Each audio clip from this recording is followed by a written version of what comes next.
Bonjour chers internautes, c'est toujours avec plaisir de retrouver cette communauté qui nous suit un peu partout à travers le monde. Et aujourd'hui, j'ai un grand plaisir de recevoir un entrepreneur qui est au fond de tout ce qui est digitalisation. Au cours de cette émission, vous allez découvrir comment entreprendre et comment digitaliser vos activités et comment réussir surtout sur Internet parce que c'est quelqu'un, bon, entre guillemets, qui a réussi déjà sur Internet et il va nous expliquer son parcours et je vais vous donner une petite histoire pour essayer de vous expliquer qui est cette personne et pourquoi je vous avais dit qu'il est capable ou bien il est mieux placé de vous parler de la digitalisation. Imaginez-vous, vous allez faire votre cursus primaire, secondaire, universitaire et ensuite avoir votre diplôme et comme tout jeune africain, ce qu'il rêve c'est de intégrer une entreprise et lui il a eu la chance d'intégrer une entreprise, je peux même dire une multinationale et lui il va nous expliquer c'est quelle entreprise et ensuite il a démissionné pour rester sur ses business en ligne. Donc est-ce que vous avez, peut-être vous n'allez pas me croire mais il va vous expliquer comment il a fait pour démissionner dans cette entreprise et tout le monde rêve de travailler sur cette entreprise. Donc, avant d'aller plus loin, si c'est la première fois aussi vous tombez sur nos vidéos, donc permettez-moi de se présenter. Je m'appelle Amadou Seck, je suis le fondateur de Vision d'Afrique, président club des jeunes entrepreneurs du Sénégal. Cette chaîne Apprendre à entreprendre est créée uniquement pour partager des contenus entrepreneuriaux, des stratégies de business et des conseils. Donc, si tout ça vous parle, je vous invite à vous abonner, activer les notifications pour être informé sur chaque publication.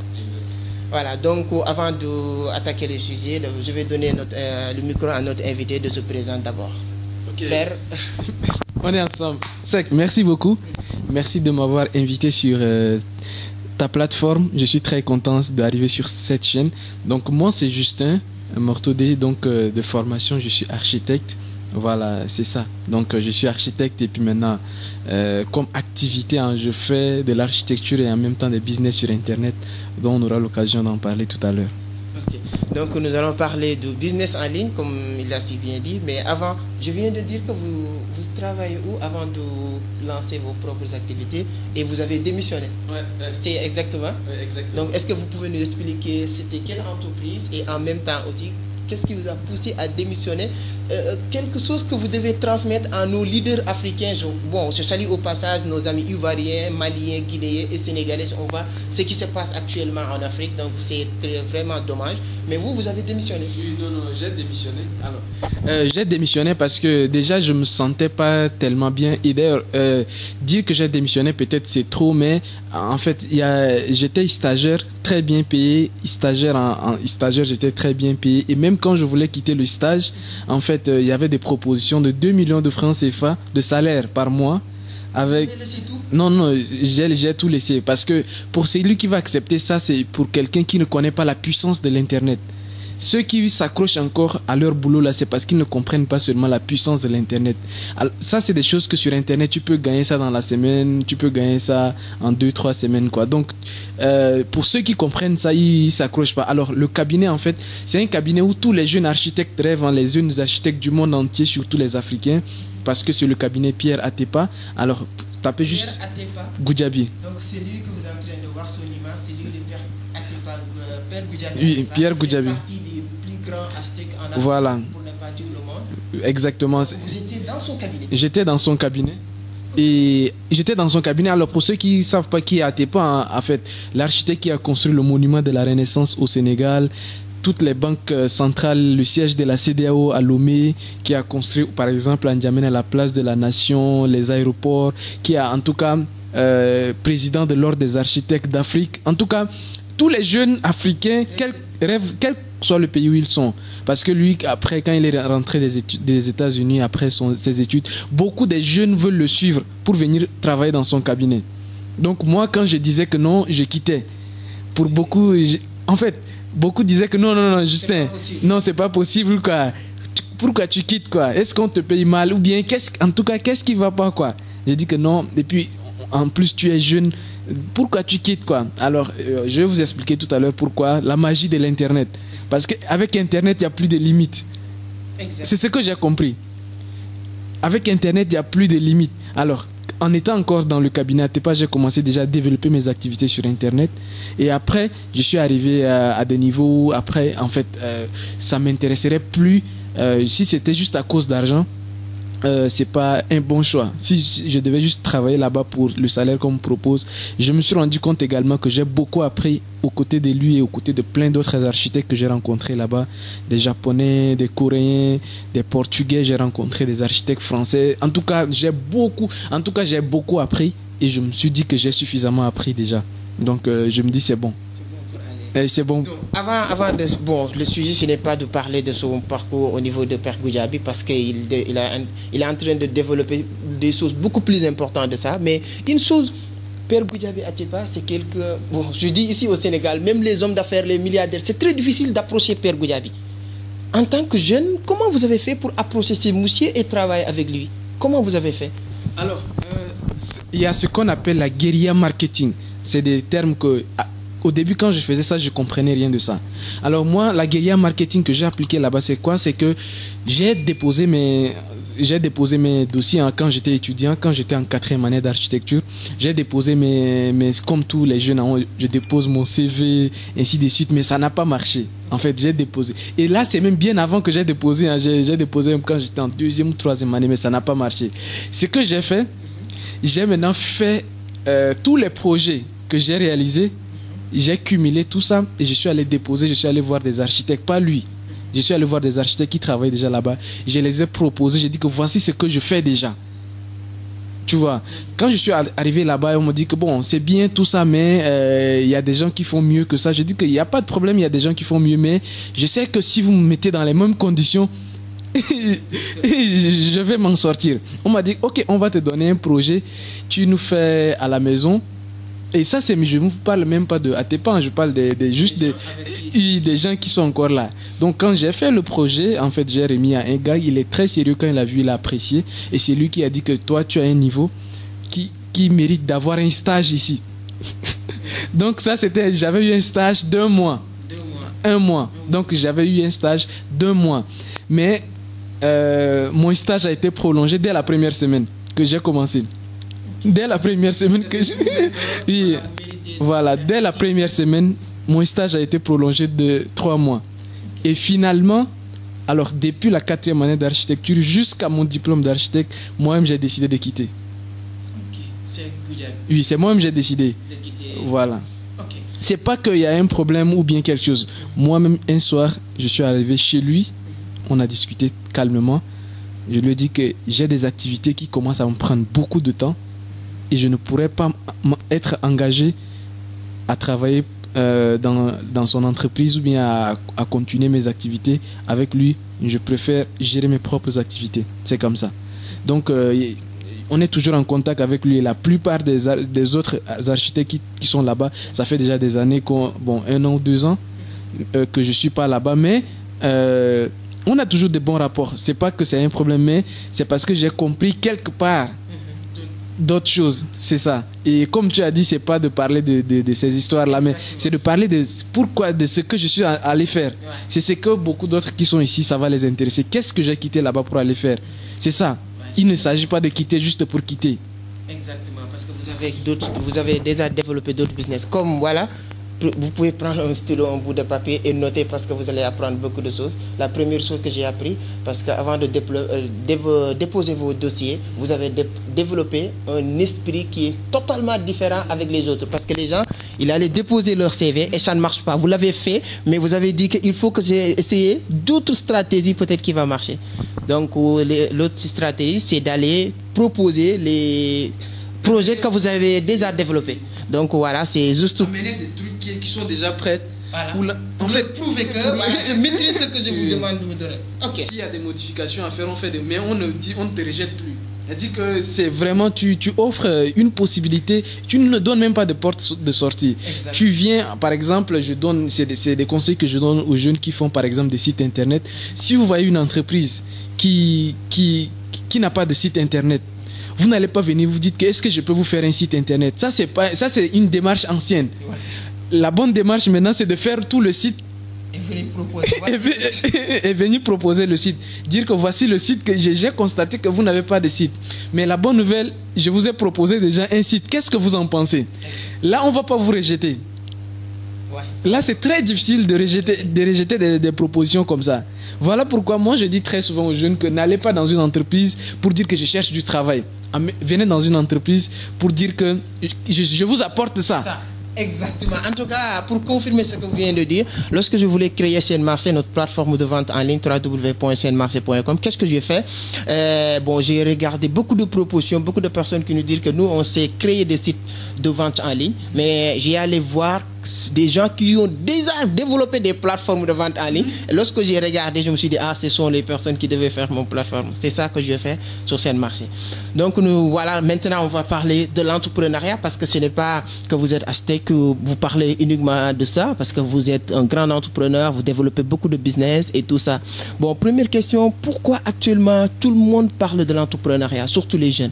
Qu'est-ce qui fait qu'actuellement l'entrepreneuriat devient populaire, surtout en Afrique actuellement? Alors, ça, c'est parce que la jeunesse africaine a été mentie. On nous a manipulés. Et avec Internet, on ne peut plus cacher quelque chose aux jeunes. On ne peut plus cacher. En fait, ces mensonges-là de l'indépendance, de la colonisation, là, les jeunes ont découvert. Donc, les jeunes ont compris que l'école, là, c'est une manipulation. Et quand une manipulation dure plus de 5-10 ans, ça devient ton habitude, ça devient ta réalité. C'est ça la manipulation. Tu fais 6 ans à l'école primaire, tu fais 7-8 ans au lycée, au collège et au lycée, tu passes encore à l'université, tu te bats, tu déposes un dossier, on veut 10 places, vous êtes 10 000. Donc, en fait, les jeunes se sont rendus compte que non, en fait, ça c'était de la manipulation. Donc, les jeunes, c'est juste que les jeunes se sont rendus compte d'eux-mêmes que, en fait, l'école nous a trompés.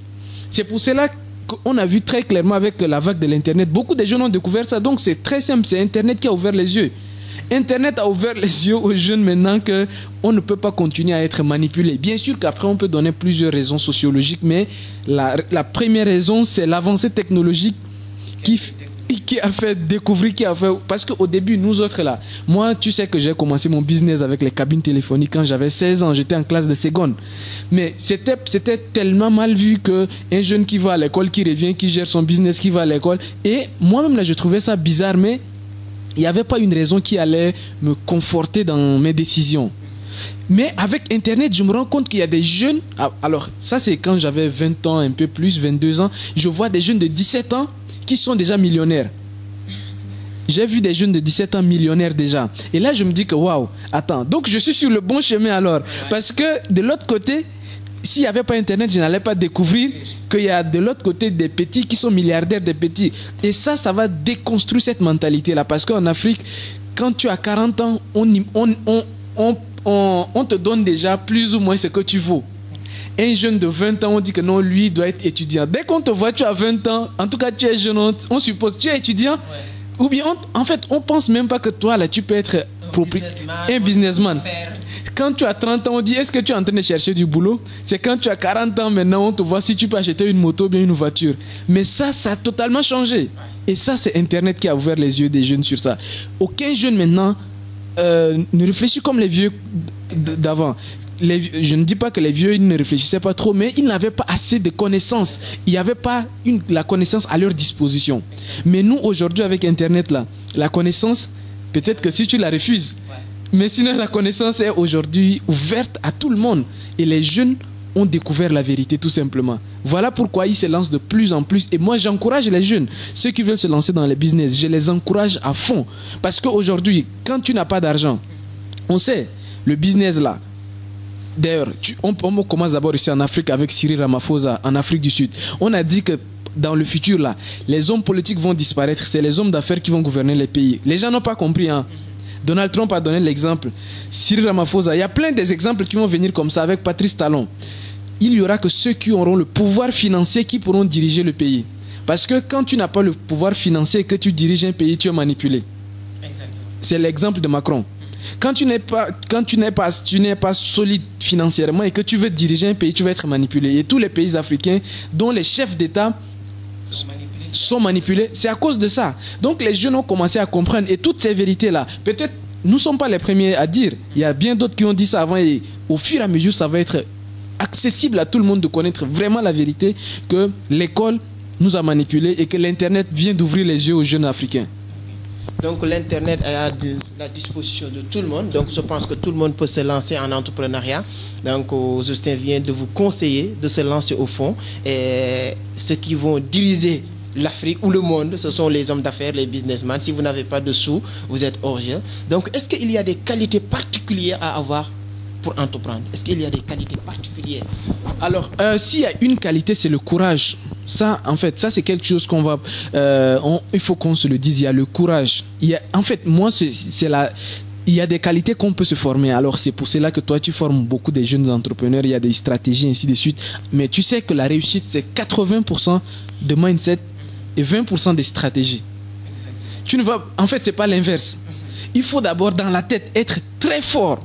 Avant, on te donne toutes les stratégies. Ça va rien. En fait, ça t'amène nulle part, quoi. La stratégie, ce n'est que 20%. Donc, les 80% qui sont une question de mindset, d'état d'esprit, la détermination. En fait, ça, ce sont des qualités que personne ne peut t'enseigner. Ce sont des qualités que tu vas développer en lisant des livres, en rencontrant des personnes. Tu apprends ça dans la vie de l'école. À l'école, on apprend aux gens la stratégie. On les apprend seulement les 20% de la réussite. À l'école, on n'apprend pas les 80% qu'il faut avoir pour réussir là. Ce n'est pas appris à l'école. C'est pour cela que 100% qui sortent à l'école, ce n'est que les 10% qui... Voilà. Sur les 100% qui sortent à l'école, il n'y a que les 10%. Pourquoi? Parce que pour réussir dans le business, pour réussir dans les activités, il faut développer des compétences de la vie.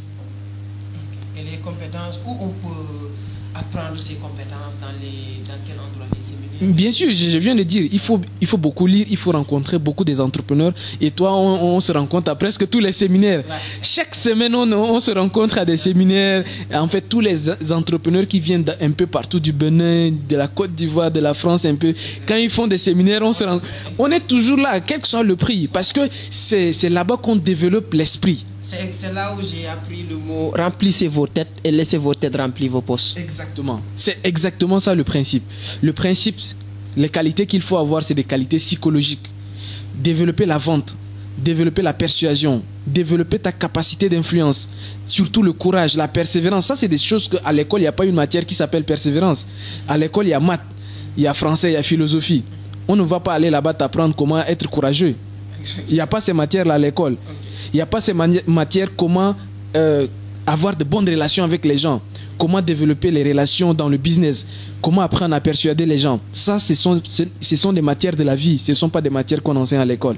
Voilà. Donc vous parlez tout le temps de lecture et je sais que vous avez une bibliothèque, vous aimez la lecture, vous lisez beaucoup de livres. Si vous avez 5 livres, sans résumer, sans citer 5 livres que vous conseillez à des gens qui sont en train de vous regarder à lire, quels sont ces 5 livres? Alors, si j'ai 5 livres à recommander aux jeunes, surtout aux jeunes Africains, alors quand je dis aux jeunes Africains, c'est dans le contexte africain. Si c'est aux jeunes Africains, c'est vraiment dans le contexte africain. Alors, des livres, il y en a plein.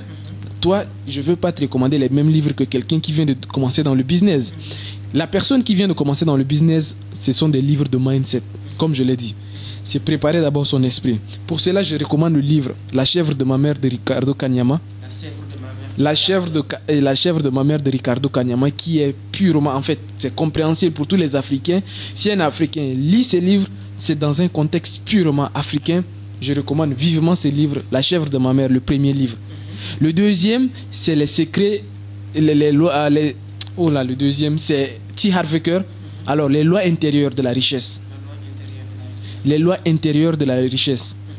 En fait, c'est encore les secrets millionnaires, des lois intérieures des millionnaires. Alors, c'est T. Harv Eker qui a écrit ces livres, les lois intérieures de la richesse. C'est T. Harv Eker. T. Harv Eker. C'est le gars qui a écrit ces livres. Alors, ces livres, comme je l'ai dit, c'est pour les Africains. Parce que beaucoup d'Africains, pourquoi ces livres? Parce que beaucoup d'Africains pensent qu'être riche, c'est mauvais. Et c'est pour beaucoup d'Africains, hein, parce que la religion, surtout la religion et la famille, la religion et la famille a fait comprendre aux Africains que l'argent, c'est mauvais. Tu vois, à l'église, on dit aux gens que non, ceux qui vont au paradis, là, c'est ceux qui sont pauvres. Alors que ce n'est pas exactement ce qui est écrit dans la Bible. Tu vois, non? Quand tu dis aux gens dans les séminaires, j'étais là le jour où tu as dit que pour devenir riche, il faut faire de l'argent avec l'argent des autres. Quelqu'un il a dit que non, dans le Coran, c'est interdit. Alors que ça, c'est pas la vérité. En fait, c'est pas exactement ce qui est dit. C'est une mauvaise interprétation. Donc, si tu veux entrer dans l'entrepreneuriat, il faut d'abord changer ton esprit au sujet de l'argent. Que l'argent, c'est pas une mauvaise chose. En gagnant de l'argent, tu aides les gens. C'est la seule bonne manière de gagner de l'argent. Les actes sociaux que je vois en Afrique, ce n'est que les riches qui le font. C'est les riches qui le font. Les pauvres, ils ne peuvent pas faire ça. Quand tu veux... Deux. Maintenant, si le troisième, alors je recommande le livre Père riche, Père pauvre de Robert Kiyosaki. Tout ça, ce sont des livres d'état d'esprit. Je ne donne pas encore des livres de stratégie. Je dis les 5, ce sont des livres d'état d'esprit. Donc, Père riche, Père pauvre de Robert Kiyosaki, ça vous permet de comprendre vraiment la vie, le monde financier, de comprendre tout ce qui est actif, passif, de vous faire comprendre la vie du salariat. En fait, il explose ça de la tête des Africains qui, durant des années, nos parents ont fait que travailler pour des gens. Et ça tape. Père riche, Père pauvre, te change un peu l'esprit. Alors, c'est déjà combien? 3. Je recommande en 4e position, Réfléchissez, devenir riche, de Napoléon Hill. Encore ça, c'est toujours un livre psychologique. On ne parle pas encore de stratégie, de comment... non. On se prépare mentalement. Tout ça, je dis que si quelqu'un doit commencer, c'est des livres de mindset, des livres uniquement d'état d'esprit. Et le 5e riche, c'est L'autoroute du millionnaire. Ça c'est maintenant entre les deux. Ça, c'est le passage à l'action. Parce que l'autoroute du millionnaire, il y a une partie psychologique, il y a une partie stratégique. C'est-à-dire qu'une fois que tu as préparé ta psychologie, par exemple, dans l'autoroute du millionnaire, on te donne les 5 types de business que tu dois lancer. Les 5 types de business, et surtout ce que j'ai beaucoup appris de ces livres, c'est le taux de passivité. C'est-à-dire que comment aller vite dans la vie. Comment aller vite dans la vie. C'est ça l'autoroute. Il y a ceux qui prennent la route nationale, dans les embouteillages, ils vont durer. Il y a ceux qui vont prendre l'autoroute dans la vie, ils vont plus vite. Et même sur le trottoir de l'autoroute, il y a ceux qui roulent sur le côté, il y a ceux qui roulent au milieu, et ceux qui prennent l'allée de gauche. Ceux-là, ils vont plus vite. Et tout ça, c'est expliqué dans l'autoroute du millionnaire. Donc, ce sont les 5 livres-là. Surtout, tout ça, c'est en termes de mindset maintenant. Quand c'est stratégie, tout ça, ça dépend maintenant des pays. Quand on touche au côté stratégie, ça dépend des pays, ça dépend des secteurs d'activité. Et là, ici, ce qu'on fait, si tu as un business, j'analyse ton business et je te recommande des livres spécifiques. Exactement. Voilà les 5 livres que Justin vient de vous recommander. Si vous allez sur la barre de description, vous allez trouver le lien de tous ces livres. Et en même temps aussi, je vous invite, si vous voulez aller plus loin avec lui, vous pouvez le retrouver dans son siège. Il est en train d'accompagner pas mal de jeunes. Si vous avez aussi des business, si vous voulez aussi, vous, de quelqu'un qui vous accompagne, de préparer votre psychologie, mindset, d'avoir une autre façon de voir les choses, donc vous pouvez le retrouver. Si vous allez aussi sur la barre de description, vous allez trouver toutes les informations concernant Justin. Donc nous allons continuer, Justin, il nous reste un peu de temps, mais bon, quand on parle de business, quand on parle de l'entrepreneuriat, quand on parle de business en Afrique, surtout Afrique francophone, on parle en premier business plan, plan d'affaires, ainsi de suite. Est-ce que ça c'est important? Non, ça c'est pas important. Franchement, c'est pas important. Moi, mon premier business, même si ça n'a que duré 2 ans, alors parce que ça a duré seulement le temps que j'étais au lycée, mais voilà, j'ai commencé sans business plan. Et beaucoup de business que j'ai fait après, j'ai pas fait de business plan. Et même personnellement, moi, j'ai jamais fait de business plan pour un de mes business. Pour tous mes business personnels, j'ai jamais fait de business plan. Parce que il faut faire un plan d'action. Il ne faut pas faire un business. Voilà, un business plan, généralement, il faut savoir pourquoi on fait un business plan. C'est ça. Un business plan, c'est pour chercher à convaincre des gens pour qu'ils te financent, ainsi de suite, chercher des financements. Alors que moi, je suis tellement pragmatique et tout le monde sait que dans le business, pour commencer un business, ce n'est pas de l'argent. Pour commencer... Le plan, c'est pour aller solliciter... Voilà, pour aller chercher encore de l'argent. Alors que, voilà, pour les vrais entrepreneurs savent que pour créer un business là, il y a d'autres choses. Ce n'est pas l'argent d'abord. Il y a beaucoup de business que moi j'ai lancé sans argent. J'ai même lancé un magazine. En 2016, j'ai lancé un magazine BTP d'Afrique. Alors, un magazine qui est présent dans 8 pays en Afrique, je l'ai lancé avec 0 francs. 0 francs. 0 francs, bien sûr. Alors, 0 francs, peut-être... Vous avez des stratégies. Il y a des... Vous aussi, si vous avez des business et vous voulez vous lancer, vous pouvez vous approcher de Justin. Il va vous expliquer comment il a fait pour lancer un business à 0 francs. Voilà, à 0 francs. À 0 francs. À 0 francs. Je ne suis même pas allé à la banque pour lever les 10 millions que j'avais commencé à l'époque. Alors, j'ai levé 10 millions, mais je ne suis pas allé à la banque pour ça. Okay. Je ne suis pas allé à la banque pour ça. Parce que moi, j'ai développé un plan d'action. J'ai développé un plan d'action et les gens sont obligés de te rejoindre. Okay. C'est-à-dire que quand tu es actif, tu parles à tel, tu dis qu'écoute, moi, je lance un projet. En fait, je te dis qu'écoute, je lance un projet. le projet va être demain ceci. Toi, en tout cas, je ne te demande pas ton avis si tu es d'accord ou pas. Je ne cherche pas à te demander, mais moi, je m'en vais d'abord. Tu vas te rendre compte que tu dois me suivre. Ouais, parce que sinon, demain, peut-être vous allez le regretter. Demain, tu vas regretter. Parce que les personnes qui te rejoignent là, ils savent que le gars là, il est déterminé. Il est motivé. Qu'on l'accompagne ou pas, là où il est en train d'aller, là, il va aller. Les gens vont te rejoindre. Mais quand toi, tu écris un dossier, tu déposes et tu reviens à la maison. C'est toi le suiveur maintenant. Ça marche pas. Donc voilà, vous avez vos sociétés, vous allez nous parler maintenant de vos sociétés, vous intervenez sur quel secteur, quel domaine, quels sont les services que vous proposez et tout ça, mais vous pouvez le cumuler avec cette question aussi qui est, est-ce que l'entrepreneuriat ça s'apprend? Ok, d'accord. Donc les deux questions, l'entrepreneuriat, plus ou moins, c'est vrai, ça s'apprend. Hein. C'est des choses que même moi, personnellement, j'ai dit plusieurs fois déjà sur mes réseaux sociaux. J'ai payé de mon temps pour avoir négligé quelquefois la formation. Après, c'est vrai que je me suis rattrapé, je me suis formé auprès de beaucoup de gens. Je ne sais pas si combien de millions j'ai déjà dépensé juste dans la formation. Jusqu'aujourd'hui, je me forme. La façon dont vous formez sur l'entrepreneuriat, ce n'est pas la même façon qu'on voit la formation. Allez, ce n'est pas aller à l'école, payer une formation de 6 mois et tout. Non, je parle même pas de ça. Alors, juste ce que j'ai dépensé sur ma formation, pour mes formations, alors, c'est peut-être même plus que ce que j'ai payé de l'école primaire jusqu'au lycée. Et ça, c'est pas en 10 ans, quoi. En 2-3 ans, j'ai dépensé combien de millions pour me former. Même si, uniquement les livres que j'ai achetés. Si tu évalues juste le prix des livres que j'ai, si c'est pas 4-5 millions. En livres, je parle juste des livres que j'ai achetés. Si vous comptez les livres que j'ai. Oui, que de l'argent, que de business, que des stratégies comme ça. Je ne vais pas emprunter des livres pour lire et remettre. J'ai tous mes livres, tous les livres que vous allez voir dans ma bibliothèque, ce sont des livres que j'ai achetés, des livres que j'ai commandés, d'autres sont en français, d'autres sont en anglais, mais ce sont des livres que j'ai achetés, des séminaires que je pars. Alors, il y a des séminaires, déjà que les séminaires de moins de 10 000, moi je ne pars pas, parce que je me dis que bon, il manque de crédibilité parfois. Si je pars, peut-être c'est comme ça, mais je participe à des séminaires de 100 000 francs, des séminaires, et ça presque toutes les semaines. Si on m'invite, on dit que la contribution c'est 50 000. Je n'hésite même pas si je sais que là-bas, je veux même juste apprendre une chose, je m'en vais quoi.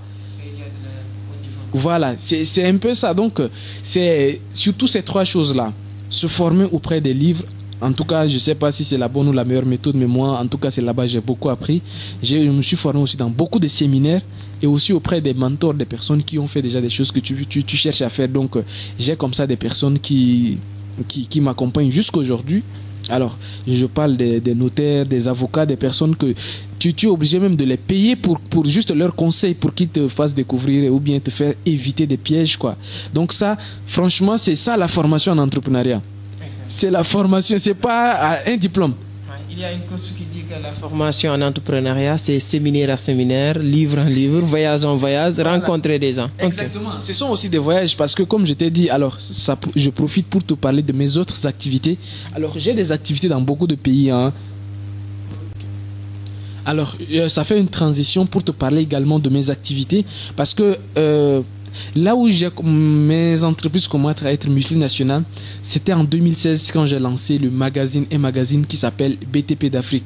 Alors peut-être que il y a un exemplaire quelque part. Je vais montrer l'image. Voilà, après les gens vont voir l'image du magazine BTP d'Afrique où on a fait des interviews avec des ministres un peu partout. Et à l'époque, j'étais encore étudiant. Hein, quand j'étais reçu par des ministres en Guinée, en Côte d'Ivoire, j'ai des maires, des préfets, les gars après ils disent que monsieur le journaliste, est-ce qu'on peut avoir le contact de ton patron? J'ai dit oui, les gens pensaient que voilà, j'étais envoyé uniquement pour aller faire des interviews avec ces ministres, ces maires quoi, tes députés. Mais je les ai dit que non, c'est moi j'ai lancé le business. C'est même ce qui a fait à ce que certains ont décidé d'acheter des parts dans ma société. Ils disent qu'à cet âge, si tu fais ça, nous on préfère t'accompagner. Parce qu'on voit que dans 5 ans, tu peux devenir quelqu'un. Voilà, c'était comme ça. En fait, c'est des voyages en voyage. Et c'est dans ces voyages-là que j'ai eu à créer beaucoup de sociétés. J'ai eu à collaborer avec beaucoup de gens. Alors, à Dakar, si c'est à Dakar, mes activités, c'est beaucoup plus de l'architecture. Alors, j'ai des clients dans mon domaine d'abord, parce que c'est un domaine que je maîtrise le mieux. Et je fais d'abord dans ces domaines. Je forme également beaucoup de jeunes sur les réseaux sociaux, dans le domaine de l'architecture également, avec tout ce qui est logiciel.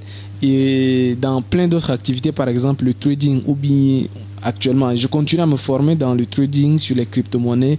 On investit également dans le trading, dans la bourse, également au niveau de CGF Bourse, où on fait des placements et ainsi de suite. En tout cas, ça, ce sont des activités purement financières et des activités physiques. J'encadre également des jeunes à lancer leur business. Alors, à chaque fois que j'encadre un jeune, et ça, je ne peux même pas te citer. Je ne peux même pas te citer combien de personnes je suis associé dans leur business.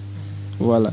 Je suis associé dans beaucoup de business, mais ici, alors à mon siège, on est en train de développer une activité médiatique, un studio. On est en train de développer également une entreprise de construction et une école de formation qu'on va lancer bientôt. Alors qui fonctionne déjà, on forme beaucoup de gens sur place aussi. On forme les gens sur Internet et aussi sur place. Et c'est surtout sur Internet que mes activités sont très intenses. Sur Internet, vraiment, si tu me permets, je vais rapidement, peut-être c'est des clés également que je vais partager avec des gens sur Internet. Alors moi, le gros souci quand j'avais commencé sur Internet, c'était le moyen de paiement. Donc pour avoir PayPal, pour que les gens te payent, alors je me suis lancé dans le dropshipping sur eBay, sur Amazon, mais le gros souci c'est que c'est l'acquisition des moyens de paiement. En fait, je cherchais tous les moyens possibles pour avoir des moyens de paiement, mais je n'ai pas trouvé. Et avec le temps, avec des recherches, je suis obligé de créer une société en Angleterre, domicilier mon entreprise au Royaume-Uni pour pouvoir recevoir des paiements. Et c'est de là que ça a explosé mes activités. Parce que tout ce qui manque aux jeunes, c'est les moyens de paiement. Les jeunes, par exemple, pour faire du freelance. Aujourd'hui, beaucoup de jeunes, il y a beaucoup de sites. Vous pouvez être dans n'importe quelle partie du monde et aller sur des sites comme 5euros.com, Upwork, créer des profils là-bas et postuler à des jobs sur Internet où vous faites ça depuis chez vous. Mais le gros souci, c'est des moyens de paiement. Mais de plus en plus, c'est des problèmes qui sont également résolus. Donc, dans tout ce qui est business en ligne, moi, je recommande fortement, quelle que soit votre activité, je dis aux jeunes de se lancer dans les business sur Internet également. Voilà. Donc, en gros, c'est un peu ça mes activités. Je ne peux pas toutes les citer, mais voilà. Mais aujourd'hui, c'était pour vraiment parler aux jeunes de ce côté, de la motivation, de ce côté entrepreneur-là, d'au moins de commencer. En tout cas, vous avez aussi Vivre et réussir en Afrique, qui est en train de s'exploser sur la toile. Je pense que beaucoup de personnes vont te reconnaître. Peut-être il y aura forcément des gens qui vont vous découvrir pour la première fois. Mais vous êtes en train de faire des vidéos. C'est quoi l'objectif de Vivre et réussir en Afrique ? Alors, ça aussi, j'ai oublié parce que c'est une des activités que je mène comme ça. Mais Vivre et réussir en Afrique, en fait, c'est une chaîne YouTube, une page Facebook. Et il y a plein d'autres projets qui viennent derrière. Parce que moi, je me suis rendu compte d'une chose. Déjà, la nécessité d'entreprendre. Et la deuxième chose, c'est l'accompagnement dans l'investissement immobilier. Donc, presque toutes les semaines, des gens m'écrivent pour me dire que Justin, on veut que tu nous fasses un projet. Et la plupart, ce ne sont pas des personnes qui sont au Sénégal. La plupart, ce ne sont pas des personnes qui sont même en Afrique. Par exemple, au Gabon, nous sommes en train de discuter pour faire 2000 logements, 2000 bâtiments, 1, 2, 3 jusqu'à 100, 100 jusqu'à 200, 200 jusqu'à 1000, 1000 jusqu'à 2000. 2000, on te parle de 2000 logements. Un projet à coût de milliards. Et ça, je me dis que, écoute, je vais créer une chaîne, je vais parler de l'immobilier, je vais parler de la bourse, je vais parler de le business sur Internet, je vais parler de l'entrepreneuriat de façon générale pour que des personnes qui veulent investir dans l'immobilier, on soit une porte pour ces personnes-là. Pour des personnes qui veulent investir dans la bourse, on les accompagne également. Parce qu'on a appris, on s'est formé, on continue à se former. Mais pour ce qu'on sait déjà et pour les petits résultats que nous avons déjà, on préfère partager avec nos frères, quoi. C'est-à-dire que beaucoup sont là, ils cherchent à investir dans le trading, à se former dans la bourse. Ils ne savent même pas. Il y a certains qui ont même 10 millions qui dorment. Et c'est une mauvaise idée de faire dormir son argent. Il faut faire travailler ton argent. Il y a beaucoup de gens qui disent, ok, je vais ouvrir cette plateforme-là pour ouvrir l'esprit des gens. Ceux qui veulent entreprendre, ils vont entreprendre. Ceux qui ont d'argent, ils cherchent à investir. Exactement, c'est pour cela j'ai adossé à Vivre et réussir en Afrique un fonds d'investissement qui s'appelle VR Invest, qui est domicilié actuellement en Angleterre, à Londres. Donc il y a un fonds d'investissement qui est adossé à Vivre et réussir en Afrique. Ça s'appelle VR, comme Vivre et réussir, VR Invest Limited. Donc c'est une société que j'ai enregistrée au Royaume-Uni, dont le siège est à Londres. Et c'est là-bas, je suis en train de travailler pour lever des fonds. Actuellement, on est en train d'aller sur 50 milliards Donc c'est un truc autour de 100 millions de dollars. Donc on part sur 100 millions de dollars pour pouvoir développer une cité. Et là nous sommes à la recherche de lever des fonds, pas recherche de financement. Ça c'est de lever des fonds. Ça c'est pour l'investissement. Voilà. On vous demande pas de Actuellement, prêter quoi que ce soit. voilà, parce que notre cabinet va faire le maximum. On va déjà commencer avec les 5%. Donc les 5% de 50 milliards, nous on va démarrer avec ça. Parce que tout ce qui est études, nous allons le faire sur nos fonds propres. On voit tous les voyages, les études, état des lieux. Nous sommes en train d'organiser également un voyage sur le Gabon. Et même ici au Sénégal, il y a des projets comme ça où je suis en train de discuter avec les Sénégalais de l'Italie et de la France. Donc ça, c'est des projets. On veut transformer l'Afrique. On ne veut pas qu'aujourd'hui, tu viennes en Afrique et puis tu vois des... Non, on veut que quand tu arrives en Afrique, tu es dans un cadre sain. Tu as l'impression vraiment que... Voilà, quelque chose comme ça. Et ça, nous sommes en train de travailler sur ça. Et pour cela, c'est pour cela qu'on dit vivre et réussir en Afrique. On va faire en sorte que les gens qui vivent en Afrique, vivent mieux et réussissent, quoi. Parce que tu sais également le phénomène de cette manipulation-là. On dit que les Africains qui se font tuer en mer, c'est vrai, qui traversent tout le temps la Méditerranée, mais quelque part, il y a aussi beaucoup de manipulation derrière ces histoires. Et tu sais de quoi on parle. Il y a beaucoup de manipulation devant surtout l'information, quand elle est manipulée. Tu penses que voilà, arriver là-bas, tout sera rose et... Voilà, donc nous, le fait de vivre et réussir en Afrique, c'est un chemin, une autre voie qu'on est en train de montrer aux jeunes. On ne les montre pas, on dit que nous, on est déjà dedans. Nous, on est là. Ouais. Voilà. Aujourd'hui, là... Pas des gens qui sont ailleurs de dire, allez en Afrique, allez voilà. Mais ce sont des personnes qui sont là en train de nous montrer que nous aussi, on a... Exactement. Et ça, on prend le cas de Tionyang. Lui, il avait tout pour vivre aux États-Unis. Mais il dit que s'il restait aux États-Unis et puis il disait aux Africains, allez-y en Afrique, allez réussir en Afrique, allez vivre en Afrique. Les gens vont l'insulter. Les gens vont... Que toi, tu es aux États-Unis. Alors, nous, on est là. On a tout ce qu'il faut, nous aussi, de vivre là où on veut. Aujourd'hui, tous nos business sont délocalisés sur Internet.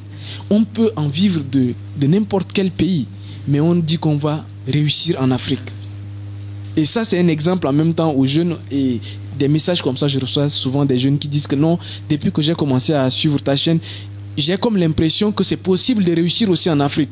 Parce que l'impression qu'on a donnée aux gens, c'est l'Europe qui est le paradis. Alors que c'est tout à fait le contraire. Quand un avion quitte Dakar vers Paris, c'est plein d'Africains dedans. Mais quand l'avion quitte Paris, c'est plein de Blancs dedans. Qu'est-ce que les gars là, ils viennent chercher ici? Qu'est-ce que ces gars là, ils disent que pourquoi ils quittent leur paradis pour venir en enfer? Non, pourquoi eux ils quittent leur paradis pour venir en enfer? Il y a des questions, il y a des choses qu'on ne dit pas. Et quand l'information est manipulée, les jeunes Africains ne comprennent pas. Donc il faut des personnes qui apportent une petite contribution pour faire comprendre que non, ces gars qui viennent chez nous là, moi j'ai des clients à Saly, j'ai construit des trucs là-bas, les gars ils viennent. Non, ils disent en Afrique, au Sénégal, c'est calme. Tu as peu d'argent, tu t'en sors. Tu vis comme un prince. Mais avec cette même somme d'argent là, à Paris, là, tu peux même pas avoir une chambre où tu vas mettre ta tête dedans. Exactement. Donc, aux Africains de comprendre ça. On peut vivre et réussir en Afrique. On peut vivre et réussir en Afrique. Aujourd'hui, toi, tu peux vivre dans n'importe quel pays du monde avec tes business. Je peux faire la même chose, mais pourquoi on décide d'être en Afrique? Pour montrer les gens que c'est possible aussi.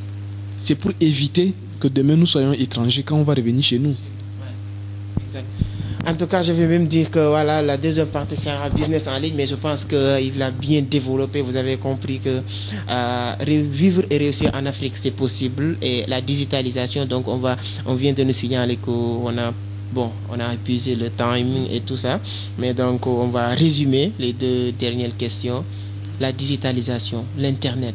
Depuis le début, si vous avez bien écouté, vous avez compris que tout ce qu'on parle revient, le mot Internet revient tout le temps. Donc, l'importance de l'Internet actuellement. Comment on doit utiliser l'Internet? D'une manière générale, les réseaux sociaux, l'Internet en tant que tel, qu'est-ce qu'il faut faire avec Internet? Ok, alors pour faire court, depuis en tout cas, la dernière fois que tu as utilisé un dictionnaire, c'est quand? Voilà. Le dictionnaire maintenant c'est Google. Ouais. Si tu veux chercher quelque chose, c'est sur Google. Si tu cherches un ami, tu vas sur Facebook. Un ami que tu n'as pas vu à longtemps là, tu vas d'abord sur Facebook pour le chercher. Voilà. Ça dit que maintenant là, il y a un avant. Internet, on peut pas. En fait, on peut jamais me dire toutes les en tout cas tous les bienfaits ou bien tous les avantages d'Internet. Internet aujourd'hui, en fait, c'est une révolution. Quand on dit révolution, c'est-à-dire qu'il y a des puissances qui sont remplacées par d'autres puissances, quoi. Il y a des puissances qui meurent, il y a d'autres puissances. Quand il y a une révolution, c'est que le président part et un autre président vient. Quand il y a une révolution économique, c'est qu'il y a un système qui va et un autre système qui vient. Donc aujourd'hui, quand on parle de révolution Internet, c'est la même chose. La force de l'Internet, c'est qu'aujourd'hui, il n'y a pas de limite. Et d'ailleurs, moi je vais même plus loin parce que là, je parle même des choses qui sont déjà passées, je parle des choses que les gens savent déjà. Mais pour aller plus loin, aujourd'hui par exemple avec les assistants intelligents, aujourd'hui tu sais qu'en te déplaçant là, on a retracé, tu as quitté HLM, tu es arrivé à Liberté 6, tu es allé à Sacré-Cœur. Tu sais que ton téléphone a retracé ça? À part les GPS et tout ça. Ton téléphone retrace ça. Aujourd'hui, si tu veux appeler Justin, tu dis que mon téléphone, appelle-moi Justin, sans que toi tu fasses quelque chose, le téléphone il m'appelle. Sans que tu manipules ton téléphone. Aujourd'hui, si tu recherches un restaurant tout autour ici, tu dis que quel est le restaurant le plus proche, ton téléphone il te dit. Pour te dire quoi? Pour te dire que le monde est très loin. Par exemple, dans certains pays déjà en Europe, ça se voit. Et ici même au Sénégal, je commence par le Sénégal, il n'y a pas très longtemps, dans une banque de la Place, 19 comptables ont été chassés. En tout cas, on les a remerciés. C'est-à-dire qu'il y a des gens qui sont en train d'aller à l'école pour des métiers qui n'existent plus. Donc si aujourd'hui, un gars, il va faire comptabilité, Master 2, il va venir au chômage. Elle dit que d'office, à partir de 2020, si quelqu'un va pour faire comptabilité, Master 2, c'est que cette personne-là est déjà au chômage, déjà hors jeu. Avant même d'entrer au terrain, il est déjà hors jeu. Parce que le métier là n'existe plus. Les caissières là, aujourd'hui là, qui va à la caisse? Qui va à la caisse pour s'asseoir, faire la queue? C'est ça c'est ça la digitalisation. Il faut digitaliser maintenant toutes vos activités. Moi, je ne sais pas, ça fait déjà presque 2 semaines, hein, je n'ai pas pris 10 000 francs ou 5 000 francs pour acheter quelque chose. Tu gères toi avec ton téléphone, tous les paiements mobiles. C'est ça la digitalisation. Nous, en tant qu'Africains, nous devons maintenant nous rattraper sur ce terrain-là. Il y a l'ère agricole qui est passée inaperçue. La révolution industrielle, les Africains n'ont pu rien faire. Mais cette révolution numérique-là, on doit faire quelque chose. En tout cas, moi, ce qui m'a fait ouvrir les yeux, c'est lorsque le Sénégal a lancé ce projet de Woyofal. Voilà. Et je me suis dit que d'ici peu de temps, beaucoup de travailleurs au niveau de la Sénélec vont être renvoyés parce que ceux qui gérer tout ce qui est déposé, aller voir, relever les compteurs, venir voir, déposer les factures et tout ça, toutes ces personnes vont être renvoyées. Je me suis dit que donc il faut faire quelque chose. Bien sûr. Donc vraiment, Justin, c'est un plaisir. On ne pourra pas tout développer, mais c'est un plaisir de partager avec vous aujourd'hui. Si vous avez des conseils à donner à nos jeunes qui sont en train de nous regarder, parce que je sais que comme moi j'aimais cette interview, eux aussi ils l'ont bien aimé. Quels sont les conseils que vous aimez donner à ces jeunes qui sont en train de regarder et tout le monde aussi? Ok. Moi, en fait, le conseil que j'ai à vous donner, c'est que je vous dis, écoutez vos parents, parce que c'est eux qui vous ont fait venir au monde. Écoutez vos parents, c'est eux qui ont la responsabilité. Mais je vais vous dire également que sachez ce que vous voulez. Il faut savoir ce que vous voulez. Croyez en vous. Sachez ce que vous voulez. Le monde, comme on l'a décrit, le monde est en train de changer. À vous de voir si vous allez toujours rester dans le monde classique ou bien avancer avec ceux qui sont en train d'avancer. De toutes les façons, le changement va venir. Maintenant, la seule question que j'ai à vous poser, quand le changement va venir, vous, quelle sera votre situation? Il faut réfléchir. Le monde est en train de changer. Vous devez aussi changer. Le monde est en train de déménager. Vous devez vous aussi déménager. Pour cela, lisez un livre qui s'appelle « Qui a piqué mon fromage ?» Qui a piqué mon fromage? S'adapter au changement. Si on doit parler du numérique, c'est de cette conscience-là qu'il faut transmettre. Prenez conscience que nous sommes en train de changer de monde. Nous sommes en train de déménager. 80% des métiers vont disparaître. Il y a beaucoup de chances que ton métier aussi va disparaître. Les médecins, les pilotes, on a vu comment les choses sont en train... Tout ça, là, on ne peut pas prendre tout le temps de vous décrire ça, mais faites vos recherches de votre côté. Les livres qu'on a cités là, qui a piqué mon fromage, par exemple, lisez pour voir que le changement est là. Et si vous ne voulez pas changer, si vous voulez rester là où vous êtes resté, le changement n'a pas de pitié. Et tous ceux et celles qui ne se seront pas préparés, le changement sera sans pitié et surtout brutal. Les dactylographes, ceux qui faisaient dactylo là, ils pensaient qu'à l'époque ils étaient au top. Aujourd'hui, est-ce qu'il y a besoin d'eux? Adaptez-vous au changement. Au monde du numérique, on ne peut pas en 1 heure de temps vous donner toutes les techniques de numérique, de digitalisation. Mais c'est un appel qu'on lance. Pour ceux qui veulent se former encore plus, ils peuvent se rapprocher de toi, venir, nous on va les donner des techniques. Votre métier, comment vous pouvez digitaliser votre métier? Les commerçants, toi tu as commencé dans le business, tu t'es rendu compte très tôt. Tu t'es rendu compte très tôt qu'il faut digitaliser. Nous par exemple, tous nos clients, ils nous connaissent par Internet. Digitaliser, adaptez-vous au changement. Pour ceux qui ne vont pas s'adapter, ils vont être hors jeu. Franchement, donc ça c'est mon dernier conseil pour vous. Adaptez-vous au changement. Croyez en vous, honorez vos parents, mais faites comprendre à vos parents, vous êtes de 2 générations différentes. Et vous devez chercher ce que vous voulez, surtout ça. Vraiment, merci beaucoup. Mais pour le confirmer, ce n'est pas à moi de le confirmer, mais le coronavirus vient de le confirmer. Voilà. Donc, c'était vraiment un grand plaisir de recevoir Justin. Dis-nous sur les commentaires ce que vous pensez sur la vidéo. Likez, partagez. Si vous pensez que cette vidéo peut aider encore d'autres jeunes d'avoir un autre mindset, comme il l'a bien expliqué, vous pouvez le partager autour de vous. Aidez ces personnes-là à regarder cette vidéo. N'oubliez pas de vous abonner, de liker, voilà. Et en même temps, toutes les informations concernant Justin, vous allez le avoir sur la barre de description. Donc, ce qui me concerne, je vous donne rendez-vous très prochainement sur un autre numéro avec un autre invité ou bien d'autres thèmes qu'on va développer. Cette scène, on partage que de l'entrepreneuriat. Ciao.